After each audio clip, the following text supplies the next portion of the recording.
चमोली के माणा में operation mission जिंदगी पूरा हो चुका है। सबसे बड़ी तबाही में जिंदा रहने की लड़ाई थी और ऑपरेशन से ही लोगों को आस थी। 54 मजदूरों को बचाने के लिए रेस्क्यू अभियान चलाया गया, जिनमें से 45 मजदूरों ने जिंदगी की जंग जीत ली, लेकिन 8 मजदूरों की मौत हो गई।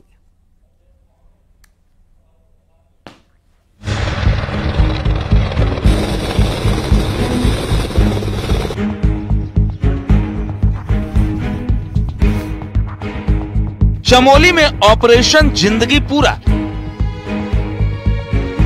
3 दिन चला रेस्क्यू ऑपरेशन। बर्फीले तूफान से जिंदगी की जंग। ये तस्वीरें हैं चमोली में हुए हिमस्खलन में फंसे मजदूरों के रेस्क्यू ऑपरेशन की। माणा गांव में 54 मजदूर फंस गए थे। मजदूरों को बचाने के लिए रेस्क्यू अभियान चलाया गया। भारतीय वायुसेना के चीता हेलीकॉप्टर्स बचाव कार्य के तीसरे दिन भी उतरे और सभी 54 लोगों को निकाला गया, जिनमें से 46 जिंदा हैं और 8 मजदूरों की मौत हो चुकी है।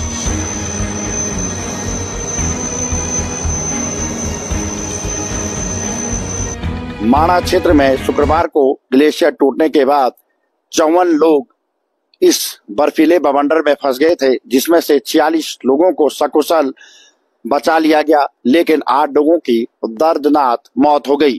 46 लोगों का इलाज आर्मी अस्पताल में चल रहा है, जहां से 2 लोगों को ऋषिकेश एम्स में रेफर कर दिया गया है, जिनका की एम्स में इलाज चल रहा है। वहीं मृतकों के शवों को उनके परिजनों को सौंप दिया गया है। माणा में बद्रीनाथ नेशनल हाईवे का रास्ता बर्फबारी के चलते बंद था, जिसमें 7 किलोमीटर तक के रास्ते को खोल दिया गया। रास्ते खुलने से मजदूरों के रेस्क्यू में भी आसानी हुई। उधर सीएम पुष्कर सिंह धामी भी लगातार रेस्क्यू ऑपरेशन पर नजर बनाए थे। उन्होंने देहरादून के आपदा कंट्रोल रूम पहुंचकर अधिकारियों के साथ बैठक की। माणा एवलॉन्च में रेस्क्यू पूरा होने पर सीएम धामी ने मृतक मजदूरों के परिजनों के प्रति संवेदना जाहिर की और सफल रेस्क्यू की सराहना की। में सभी लोगों ने बहुत प्रयास करके, सेना के लोग हैं, बीआरओ के लोग हैं, आईटीबीपी है, एनडीआरएफ के लोग हैं, एसडीआरएफ के लोग हैं, जिला प्रशासन है, स्वास्थ्य विभाग, खाद्य विभाग, सभी विभागों के लोग, बीआरओ, सब मिलकर उन्होंने बहुत अच्छा किया। 46 लोग जो हमारे वहाँ पर जीवित अवस्था में थे, उन सभी को बद्रीनाथ से जोशीमठ शिफ्ट किया। जोशीमठ से 1-2 लोगों को जो हायर सेंटर भेजने की आवश्यकता थी, इनको हायर सेंटर भेजा है। और चूंकि बड़ा एक चुनौतीपूर्ण ये काम था, लेकिन सभी के सहयोग से, सभी के परिश्रम से ये काम आगे बढ़ा है। रेस्क्यू में सेना के 4 हेलीकॉप्टर्स के अलावा आईटीबीपी, बीआरओ, एसडीआरएफ और एनडीआरएफ के 200 से ज्यादा जवान लगे थे। साथ ही रेस्क्यू ऑपरेशन में मदद के लिए विक्टिम लोकेटिंग और थर्मल इमेज कैमरों की भी मदद ली गई, जिसकी मदद से सर्चिंग में काफी आसानी रही। पूरे घटनाक्रम में जहां एनडीआरएफ, एसडीआरएफ, इंडियन आर्मी की महत्वपूर्ण भूमिका रही, तो वहीं जिला प्रशासन और उत्तराखंड सरकार भी इंडियन आर्मी से लेकर एनडीआरएफ, एसडीआरएफ, आईटीबीपी, अन्य एजेंसियों को अपना पूरा सहयोग देती हुई नजर आई। इसी की तत्परता रही कि 46 जिंदगियों को इस बर्फीले बवंडर से बचाया गया। पीएम मोदी से लेकर गृह मंत्री अमित शाह और रक्षा मंत्री राजनाथ सिंह माणा में चले रेस्क्यू ऑपरेशन और वहां के हालातों पर नजर बनाए हुए थे। सीएम धामी से लगातार इसकी जानकारी भी ले रहे थे। माणा से नितिन सेमवाल, न्यूज़ 18।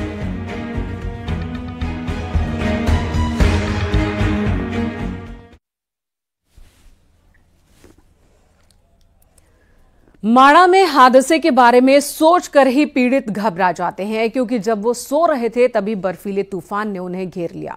एवलॉन्च की चपेट में आए मजदूरों ने दहशत वाली रात की कहानी भी बताई, जिसे सुनकर आपका भी कलेजा कांप जाएगा। इसे पर दिखाते हैं आपको ये रिपोर्ट।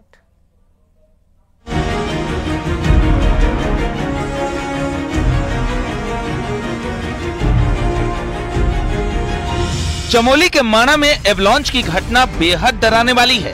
बीआरओ कैंप में सो रहे थे 54 मजदूर और सुबह 4 बजे आई आफत ने सबको घेर लिया। न्यूज़ 18 में मजदूरों ने बताया कि किस तरीके से जो बवंडर बर्फ का टूटकर नीचे की तरफ आया और उसके बाद मजदूर आनन फानन में इधर उधर भागने लगे। कुछ मजदूर तो भागने में सफल रहे, लेकिन कुछ कैंप में बनाए गए कंटेनर के अंदर ही फंस गए, जिसकी वजह से उन्हें हल्की फुल्की चोटें भी जरूर आई हैं। वैसे तो खतरे की घंटी एक बार पहले भी बज चुकी थी, जब हादसे वाले दिन सुबह 8:30 बजे के करीब पहला ग्लेशियर आया। मजदूरों को इसका आभास तो हुआ, लेकिन जब दूसरा ग्लेशियर आया तो उन्हें पता ही नहीं चला कि वो ग्लेशियर में फंस गए। सर सुबह 7 बजे करीब एवलांच आया था और कंटेनर को पता नहीं चला, हमको लगा 300-400 मीटर पहले ही फेंक दिया उसको। हम लोग टीन के रूम में थे, हम लोग टीन के रूम से बाहर निकले।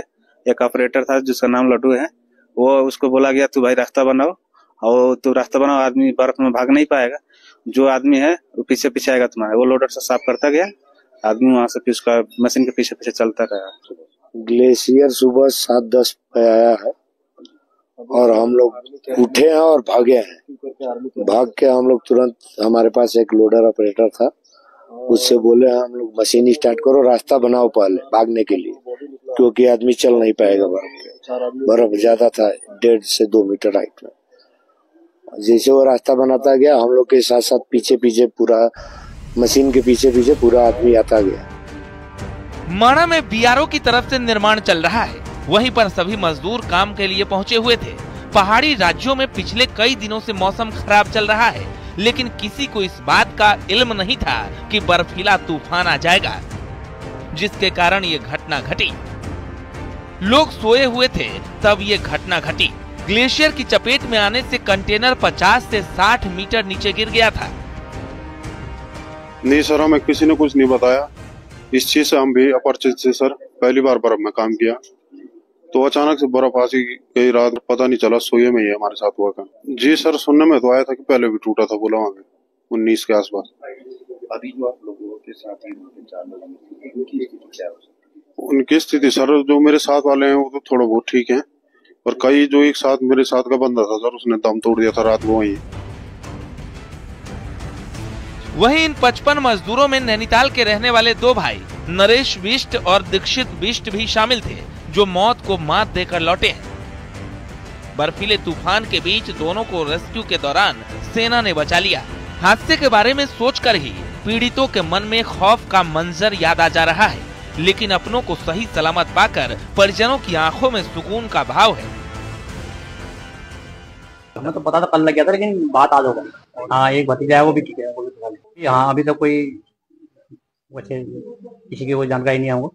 बद्रीनाथ माड़े गांव में रहता था, कल न्यूज से हुई, न्यूज से चला पता हमको। क्या कहें अब, उसकी वो बच गया, हमारे लिए सभी सबसे बड़ा वही है। माणा में शुक्रवार की सुबह एवलांच श्रमिकों के कैंप से टकराया, जिसकी चपेट में 8 कंटेनर और एक शेड आ गया था, और तभी से जिंदगी को बचाने की जंग जारी हो गई। माणा से नितिन सेमवार, न्यूज़ 18।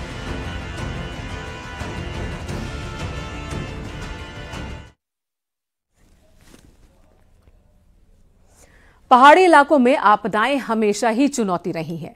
बीआरओ कैंप के पास आए एवलांच ने सबकी सांस रोक दी, लेकिन सेना के जवानों और हिमवीरों की हिम्मत ने कई मजदूरों को नई जिंदगी दी। जब अचानक ग्लेशियर टूटा और 54 मजदूर बर्फ के नीचे दब गए, चारों तरफ सिर्फ डर था, अंधेरा था, लेकिन हमारे जवान थे जो मजदूरों के लिए उम्मीद के किरण बन गए।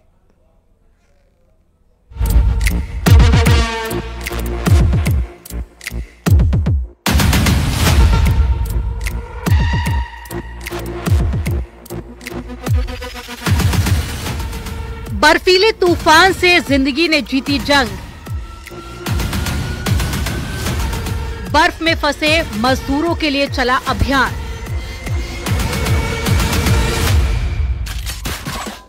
सबसे बड़ी आपदा, सफल रेस्क्यू ऑपरेशन।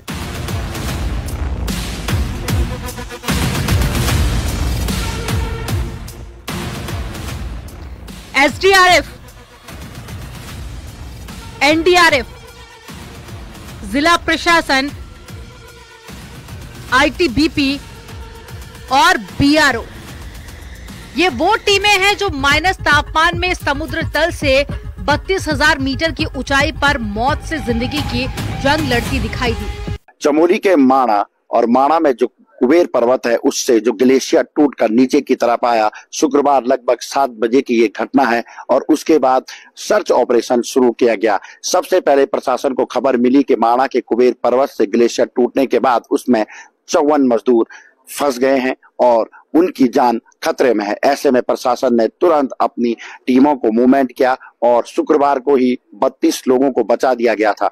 देर शाम तक खबर निकलकर ये आई कि शुक्रवार को एक और श्रमिक को सुरक्षित निकाल दिया गया है। कुल मिलाकर शुक्रवार को ही 33 लोगों को सुरक्षित बचाया गया।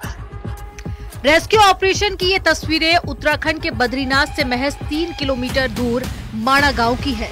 ये वो गांव है जिसे भारत का पहला गांव कहा जाता है और इस गांव में शुक्रवार सुबह ऐसा बर्फीला तूफान आया कि सड़क बनाने में जुटे 54 मजदूर इसकी चपेट में आ गए। फिर शुरू हुआ बर्फ के बीच सबसे बड़ा रेस्क्यू ऑपरेशन। एक तरफ बर्फ के बीच में ऑपरेशन चल रहा था तो वहीं दूसरी तरफ आसमान से भी बचाव अभियान की निगरानी हो रही थी।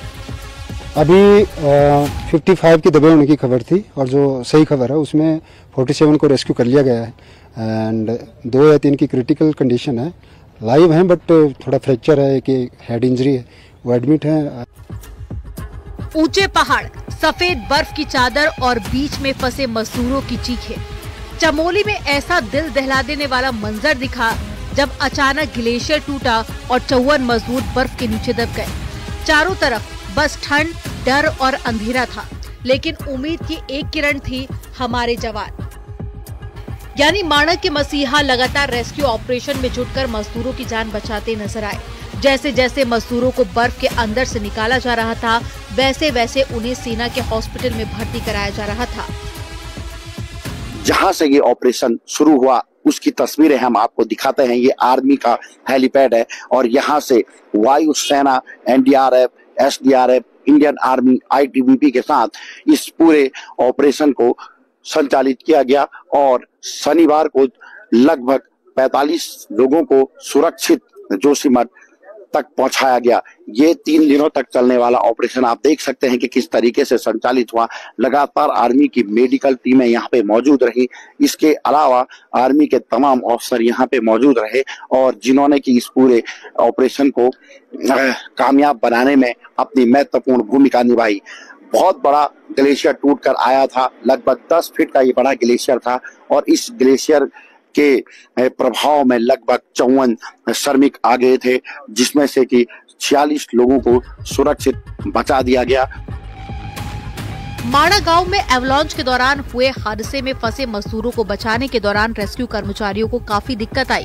भारी बर्फबारी ने इन जवानों का रास्ता रोकने की कोशिश की, लेकिन ये जवान हर संकट से उभरते हुए मजदूरों की तलाश करने में कोई कोर कसर नहीं छोड़ रहे थे। इस रेस्क्यू ऑपरेशन में सेना के 7 अधिकारी, 17 JCO और 150 अन्य रैंक के जवान रहे। इसके अलावा 3 विशेषज्ञ डॉक्टरों की एक टीम भी तैनात की गई थी और 4 एम्बुलेंस लगाई गई थी। वहीं इंजीनियर्स की एक टीम बंद रास्तों को सुचारू बनाने में लगी हुई थी, जिससे कि ज्यादा से ज्यादा बचाव टीमों को राहत कार्यों के लिए भेजा जा सके।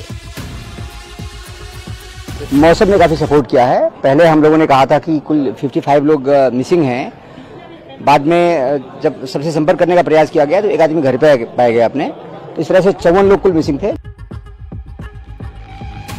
पर्वतीय क्षेत्रों में आपदाएं हमेशा ही चुनौती बनती है। BRO कैंप के पास में आए एवलांच ने सबकी सांसें रोक दी, लेकिन सेना के जवानों और हिमवीरों की हिम्मत ने कई मजदूरों को नई जिंदगी दे दी।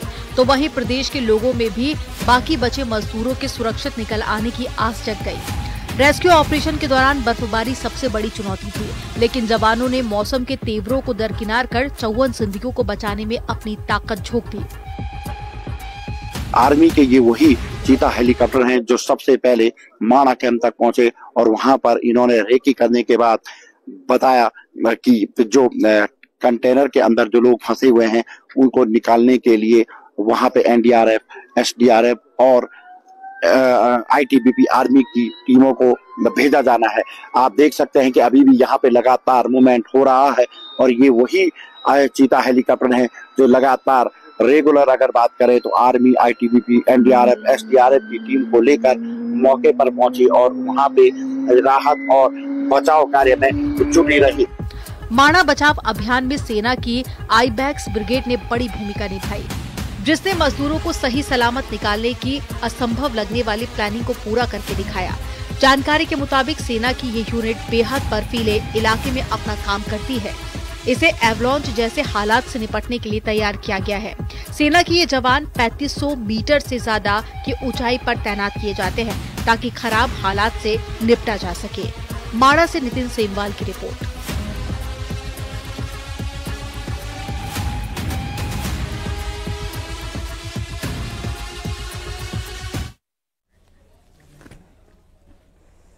उत्तराखंड में पिछले कुछ समय में सरकार के सख्त रुख वेरिफिकेशन ड्राइव के बाद घुसपैठियों पर एक हद तक लगाम लगी है। ये हम नहीं कह रहे हैं, ये बता रहे हैं सरकार के आंकड़े। इसी पर दिखाते हैं आपको एक रिपोर्ट।